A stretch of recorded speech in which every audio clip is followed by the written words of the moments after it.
Indicator মারো। কি ওইটা নিচে ফেলে দাও। এটা এটা ব্যাস টায়ার কাটাও। আর স্লো করো স্লো করো স্লো করো, হর্ন মারো।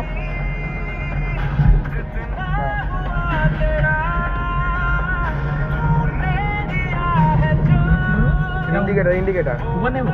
হ্যাঁ ঠিক আছে, সব ঠিক আছে, ঠিক হয়ে গেছে।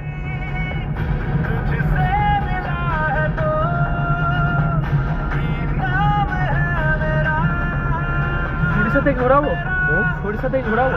হ্যাঁ এই মাত্র ঘুরে না, মাথুরে। এই গোবিন্দপুরে। তোমার অসুবিধা হবে এই রাতের বেলা চালাতে। হ্যাঁ ঠিক। আর লাইট ফাইট কোথায় কি করে দেবে? আমি দেখিয়ে দিচ্ছি, গাড়ি থামে তার কথা, ওগুলো চালাতে অবশ্য দেখালে অসুবিধা হবে।